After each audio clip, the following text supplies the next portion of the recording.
What's up? What's up? Another episode of Booze and Reviews. One time it's for your man Mugu, Trouble T. Roy, and your man's Critique. Watch your mouth. Yeah, we back with another review.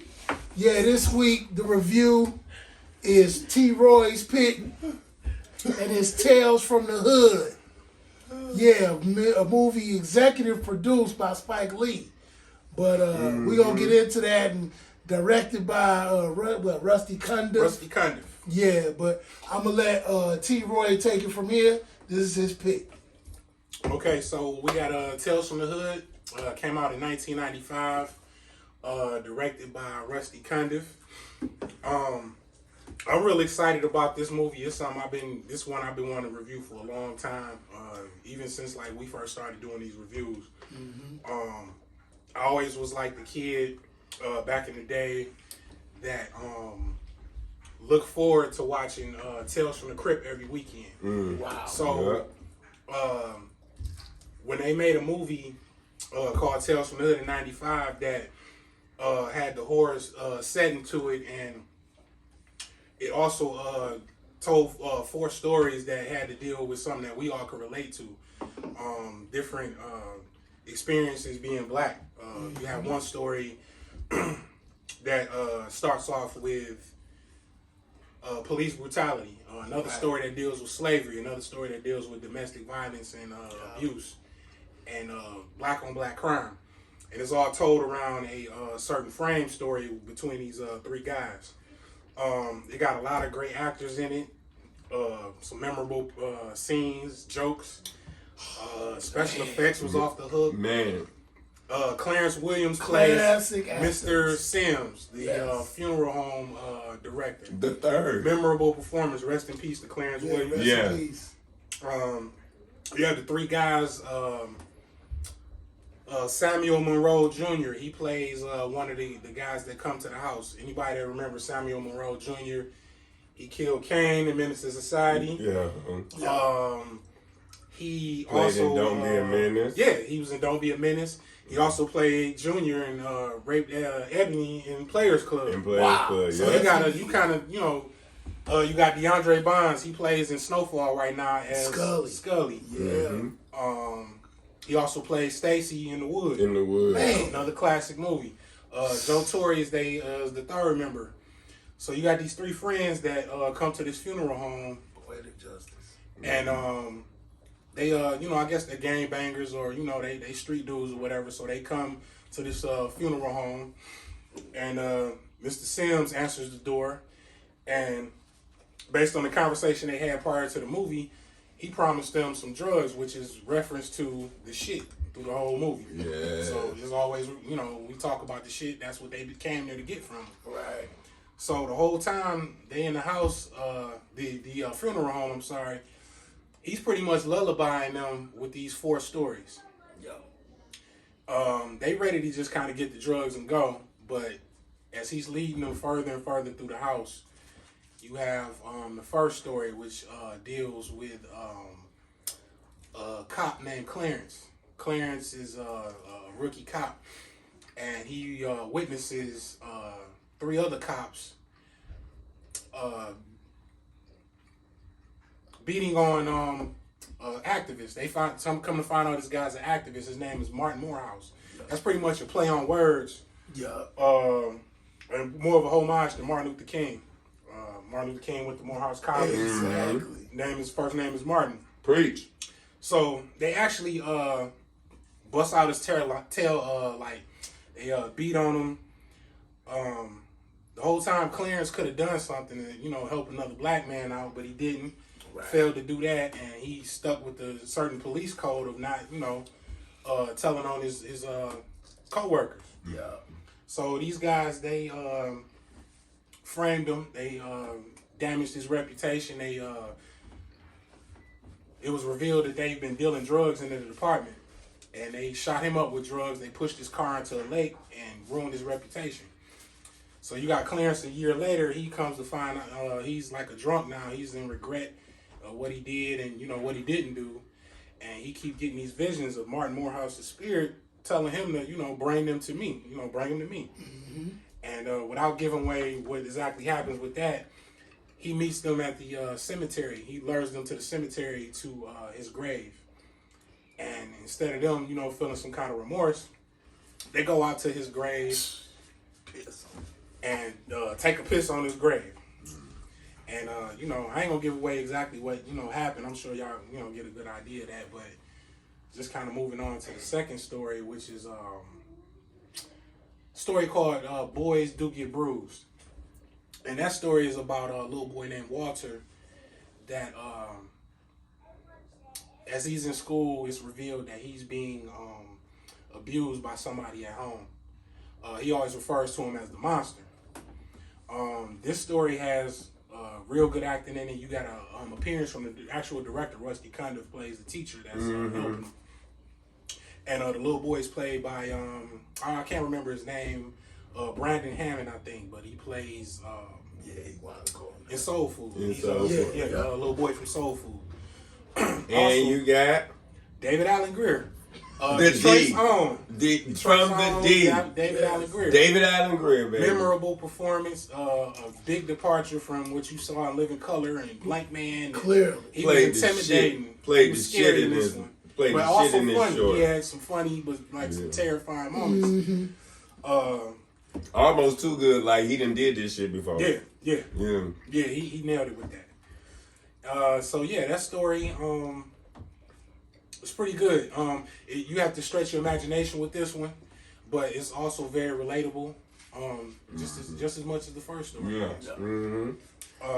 You have the third story. This one is called KKK Come Up. It's the name of the story. Corbin Burnson plays a character named Duke Medgar. Oh my god. Duke Medgar, he's in the politics. He purposely buys a home that used to be a slave plantation. And he's getting his campaign together, and he finds out that there was a voodoo priestess that slaves were killed on this actual plantation, and this voodoo priestess took the souls of those slaves and placed them in the dolls. Yeah. And supposedly the dolls are somewhere hidden in the house. This might have been my favorite story. Mine too. And they was called Little Niggas. Little Niggas. Man. Corbin Burnson, he nailed it. Nailed it. Corbin Burnson played in best thing I could think of with him. He played in Major League. Yeah. The baseball movie with Charlie Sheen. He had a good series on TV. Yeah. It was L.A. No, not LA Confidential. Shoot. It was L.A. He was a lawyer. He played a lawyer. Okay. On a long. Oh yeah. I can't remember the name of that. It was show. a long running sitcom. Okay, but yeah, that was a very good show. Yeah. I remember that. I just can't. I really can't place the name of it. Corbin Burns. Yep. But this was my favorite one, I think. Because he said some things in there that you felt bad laughing at. But he even mentioned before that he felt bad saying some of the stuff, and kind of wanted to make sure the crew and the cast that was black was okay and didn't want to whoop his ass over. Okay. The last story. LA Law. L.A. Law. LA Law. Long run. Last story is called Hardcore Convert. It's starring Lamont Bentley. Lamont Bentley played Hakeem on Moesha. Yeah. Mm-hmm. Rest in peace to Lamont Bentley. Yeah. He sure did. R.I.P. Yeah. This one is about a character named Crazy K. He lives up to that name. He's a goon, certified goon out here, and he runs into somebody that he had a problem with. He shoots him on sight, and 3 other guys that was friends of that person, they shoot him. And while he's laying there on his deathbed, he's saved by the police, and he ends up going to prison for murder and all the other things he did. And he's put in this system by one of the directors at the prison. She's there to try and convert him and make him feel some kind of regret and, kind of understand, he's been doing wrong all this time. And he's put into this program. It's a sensory, what is it? I can't pronounce it. I can't think of the name. Like a chamber. It's a sensory chamber. Yeah. It was a chair, but Yeah. it It was, dang, I know what you're trying to think of. But basically, yeah. They actually trying to basically reprogram him, force their agenda into him by just making him stay up and giving them flashbacks or TV clips of what they trying to do for him. Yeah, so the whole idea is to get him to see the error in his ways. They weren't too successful in that, and I don't know. I would rather y'all watch that part and tell me what y'all think. And also, there's a actual surprise at the end of his story regarding who his killers are. So as we reach the end of those 4 stories, it comes back around to the frame story with the 3 characters: Stack, Ball, and I think his name is Bulldog. Those are the 3 guys in the funeral home. And now at this time, they done grown impatient. They done made it all the way to the lower end of the funeral home, and they really ready to get the shit now. They tired of hearing all these stories. They even grown impatient. They ready to go. But Mr. Sims got other plans for them. Yeah. Prince Daddy. Yeah. He got, that is Prince Daddy. Wow. Slapped the shit out of Prince. And his mama. So Clarence Williams. So this was, I'm on off top, this, a 5th. This movie was fun. This is like one of the funnest movies I ever watched. It was. It didn't get the credit that it should have. I don't think they knew how to frame this movie. It's not overly preachy, but it does touch on topics that we all can relate to. Us being black, It does. And it doesn't exclude anybody that's not black either. It just kind of invites you in. And I love the twist. Each story, I love the twist at the end. I'm gonna give this a 5th. I love this one. Wow. Well deserved. I would definitely go the same route. If you don't know us, this is Booze and Reviews, and we go with a red cup rating system. And so it's like a quarter cup, half cup, full cup. And as you just see, T. Roy gave it 5ths, which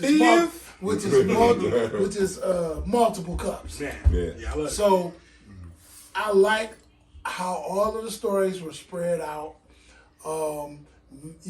Coming from my background, and I'm watching this movie, it definitely speaks to me.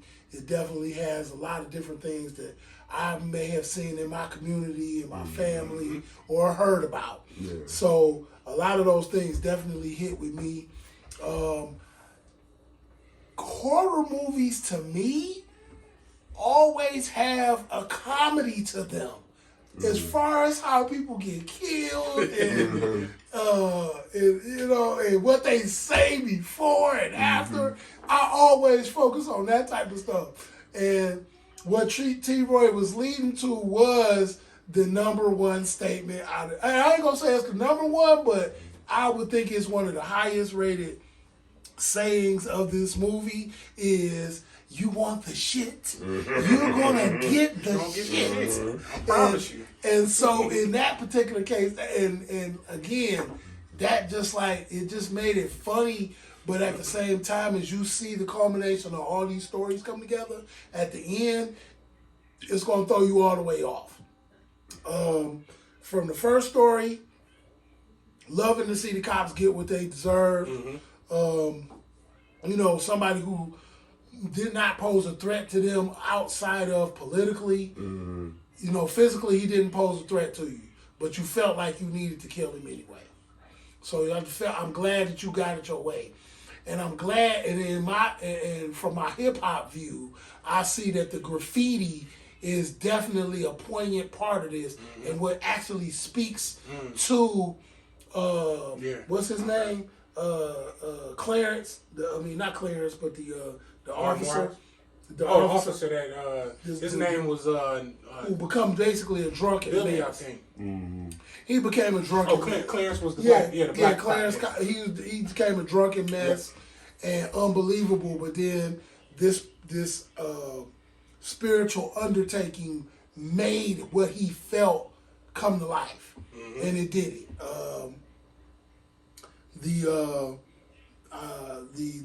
The whole story of Crazy K, that in essence, I'm kind of glad they let that stay last, because that is one of the things. Not only in our community, it could be throughout the world, but I would say in our community is the idea of killing your own or somebody who looks like you. Right. That ideal is big to try to even go at. You know what I'm saying? And to put it in a horror movie at that, you know, it puts it on a whole nother spin. Right. And the whole KKK upcomings.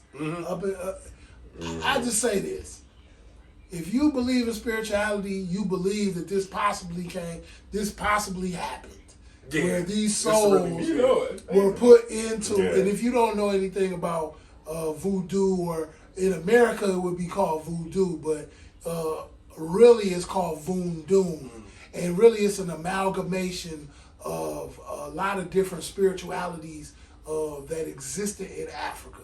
Yeah. And once it came to America, they called it voodoo. Yeah. And they tried to make it seem bad.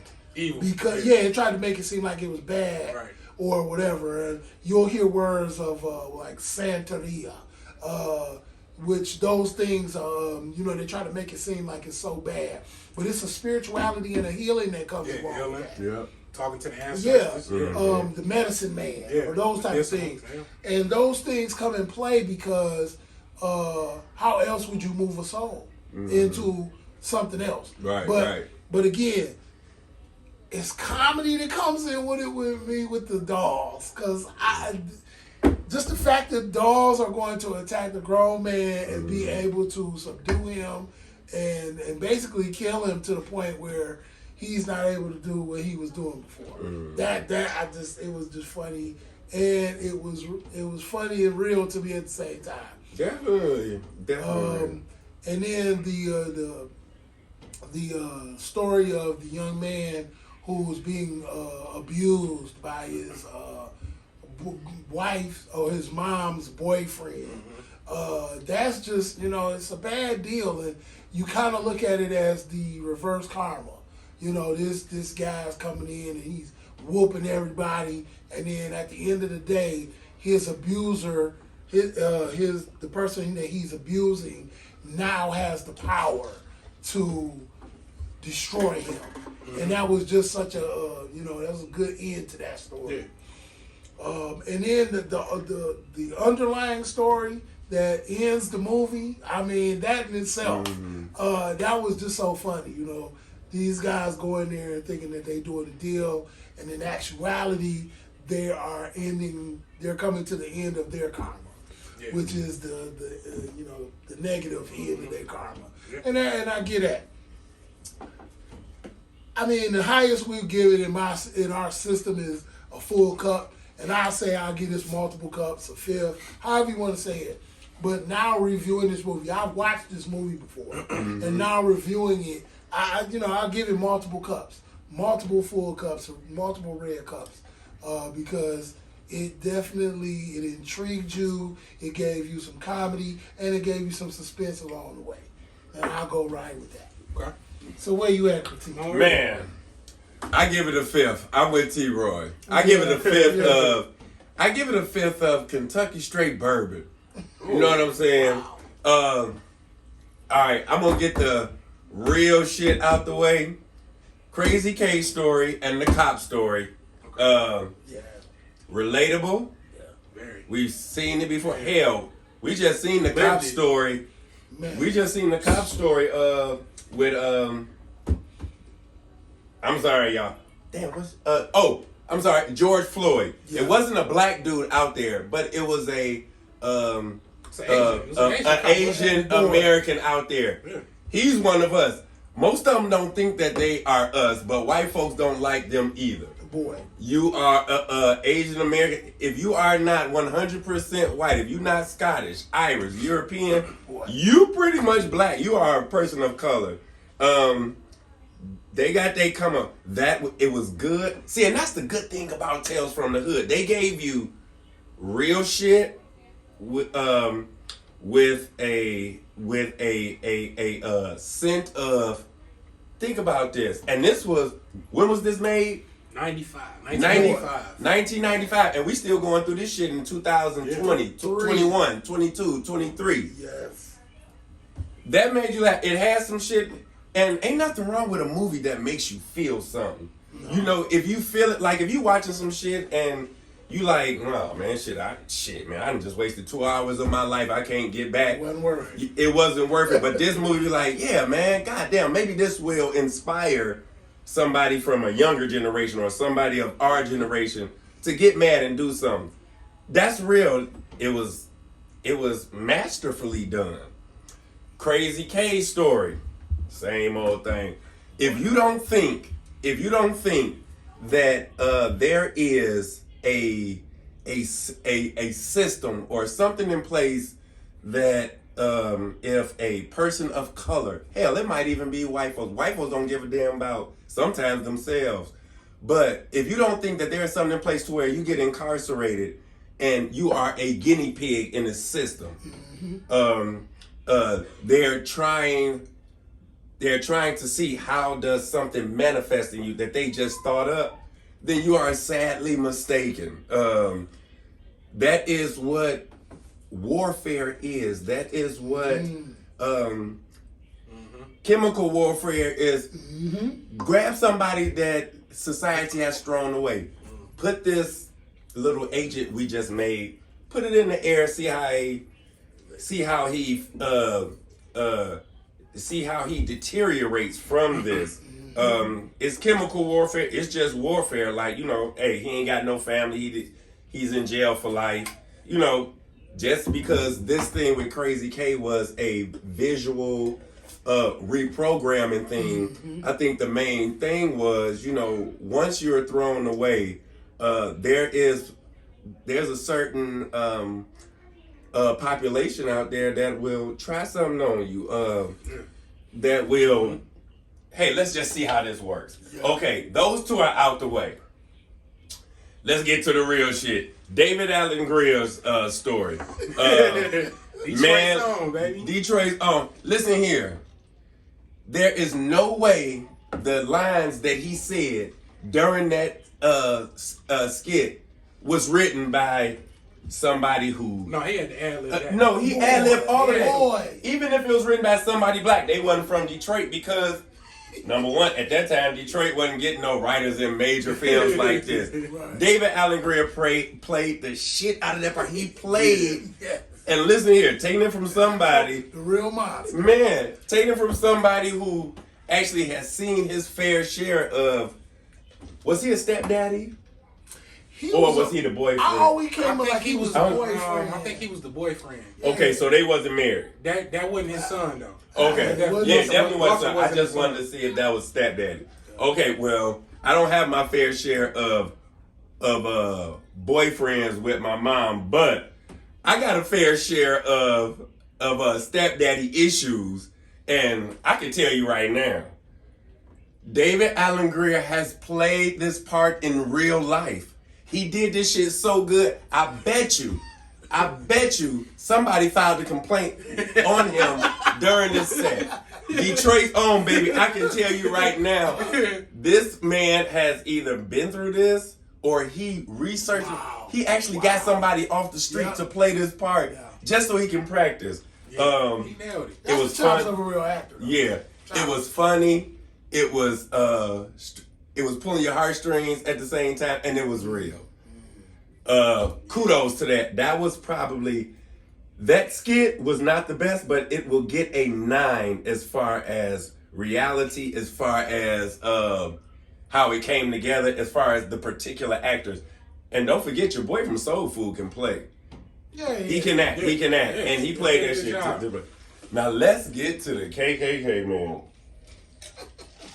I gotta take a drink. This is also based in reality so much. Let me tell you how much this movie hit on this skit. I'm pretty sure none of us has been so close to a real racist to where we can sit by and listen to what he say. You know, average everyday conversation. But during just this, to hear him unadulterated, just kind yeah, of just letting it fly. yeah, just being the racist. None of us has been around there. How about running his campaign? Yeah. Homeboy was running his campaign. He was running his campaign, but how many black folks was actually was on the ground floor with that, like doing that? Yeah.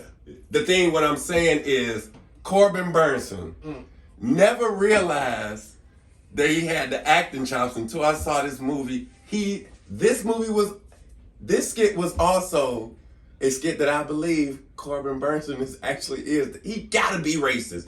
He played this part. He played this part so much. I didn't think he was acting. It's like my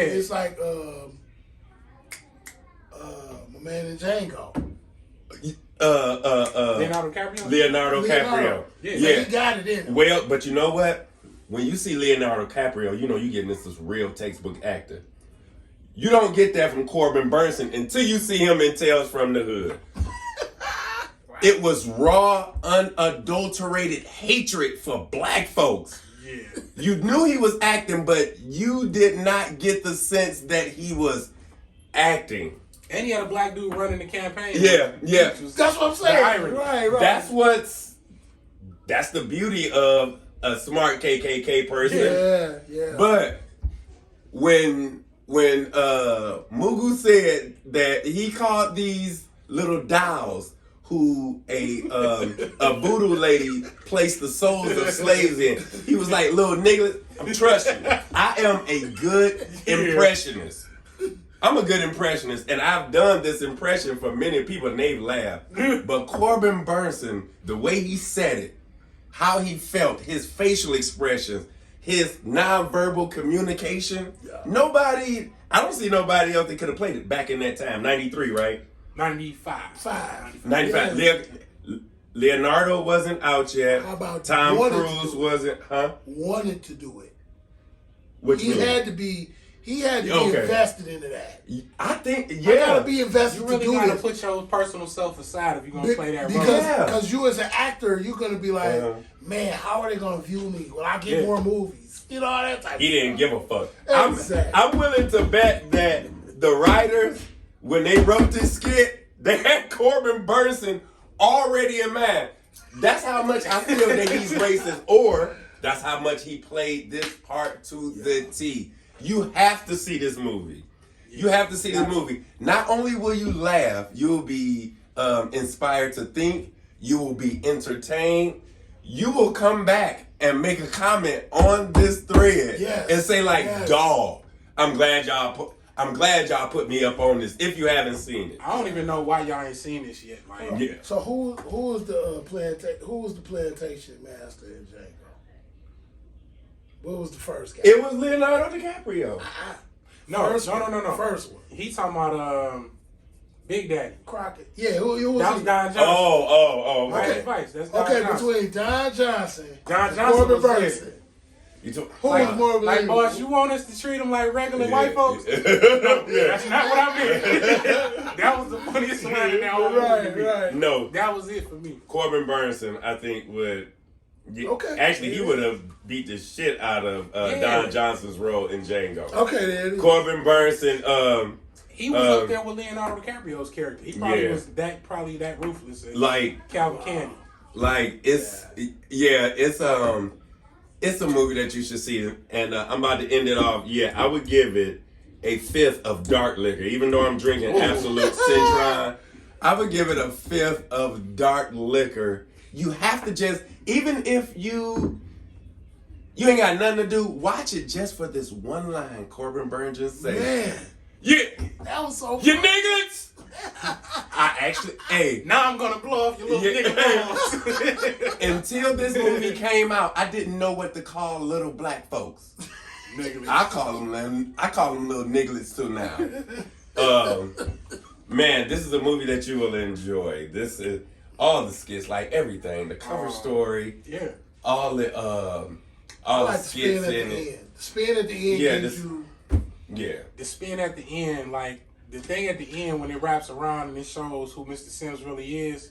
The thing that always make me cry laughing is how the leader, the main guy, out the 3 guys, when he revealed who he is, he's the main. He's screaming his ass off. Exactly. He lost his mind. Like once they got in the fight, yeah, it was a wrap. Yeah. I like the little tidbits. The voodoo lady that's on the painting on the wall. In the KK come up in this story. When she comes to life and they show her sitting in a rocking chair, that woman is actually Rusty Cundiff's mother. Shut That's his mother. And another little thing, I watch these movies and I try and pull out little tidbits. There you go. Michael Massey, he plays the main cop who y'all was talking about that was on the graffiti in the first story. Yeah. He is actually the man that pulled the trigger that killed Brandon Lee. No. Are you serious? Yeah, his name is Michael Massey.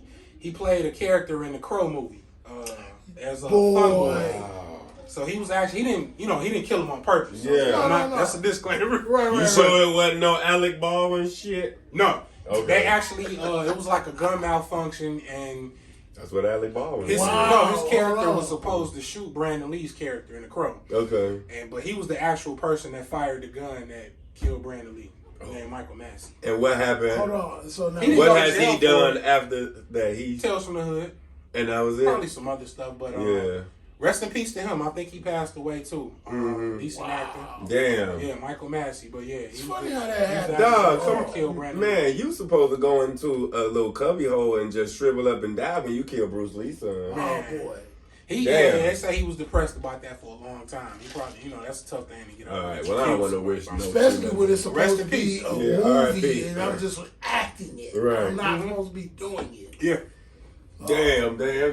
Yeah, but See, T-Roy done popped your head again. as he always do, the guru. Yeah, Rusty Cundiff. This was a good movie. The sequels were not that very well received. No. But this one is a classic. Rusty Cundiff, Darren Scott, they come from that Robert Townsend, Spike Lee cloth. Ernest Dickerson, just good directing. But like I say, I give this a fifth. Fifth. Multiple cuts. Yeah, I said multiple cuts, but I mean, damn. I mean, I feel bad Yeah. now. I don't know. I You didn't said go multiple to the cuts. fifth. That might equal to a It fifth. might equal to a fifth. And I feel like I need to outdo them. Where I need to go a keg. Damn. But even with that, we, I don't know how many kegs we might give out this year. But hey, stay tuned. Exactly. Make sure you comment. We want to see y'all interacting on the page. Make sure that you share, subscribe. If you want to see more of this, you know what I'm saying? This Little is niggas. Booze and Reviews. You want to see more of this, definitely turn on your notifications, subscribe. You'll get more of this content. More of the shit. But see, the shit. You want the shit? Man, Going knee deep. Yeah. Man, put a toast up. So put a toast And up for this Tell one. man, and actually to be produced by Spike Lee, every skit had major actors in it, but it was before. Yes. You know what? This movie probably made most of those actors. Prince Daddy, Clansman, I don't remember him in nothing before this. But see, now you I got don't to figure out remember. when was that. Okay. It was 93. Hold on. So 93, he 95. played Prince's father, right? Okay, Yeah, yeah, we that had was. some other shows Purple like Rain? in the 70s. I can't think of the Damn, name. you're right. You know what? I was slipping. I just said I don't remember him in nothing before this. Salute to Absolute Sugar Syndrome. Yeah, that was after Tales from the. Yeah. Okay. So Purple Rain, and then Sugar Hill. Yup, Sugar Your homeboy, The Blood. I don't remember him in nothing. Now I'm gonna tell you. See, now that when we got the Scully. DeAndre Scott, Bonds. yeah. Oh man, I looked him up. I had to What look did he him play in before He was in another 1993? Spike Lee movie, Get on the Bus. Yup, get on the bus. Yeah, I remember that. Yeah. I mean, it wasn't on major. But I think Tales from the Hood was like his first big shot. Yeah, because he played the shit out of that. And then after that came The Wood. Yeah, the Wood. Yeah. Yeah. Yup. Yeah, but in every skit, But it he was also went to major. prison. He went to prison for a little while. Exactly. Yeah, That yeah, I one, remember yeah. that. Situation. Yup. Yeah. Joe Torre, we all know him. Yeah, of we course. stand-up comedian, Yeah. world-renowned stand-up Yeah. comedian. There's a lot of dope actors in this movie. Poetic Justice. David Allen Yeah. Greer, he was on In Living Color. Man. The little boy, Soul Food, came after 93, so Yeah. that probably Yeah. sparked him. Yup. Yeah. But, man, listen Jump here. off. Yeah, if y'all ain't I seen am this- definitely interested on what y'all think of this movie. If you already seen it, comment. If you haven't seen it, what is it on? HBO Max. I No. watched it on Prime Okay. Video. Oh, okay. So basically, you're gonna rent it on Prime Video. Yeah. Yeah, that's where you can see it. If you don't already own the DVD. Right. And then come back, man. Tell us what you think. I would love to hear y'all's perspectives on it. Yeah. Please respond. So Comment. yeah, this has been another episode of Bulls and Reviews. I'm your man Moogle. This is Trouble T Roy, and this is your man Critique. Watch your mouth. Here we go. Peace.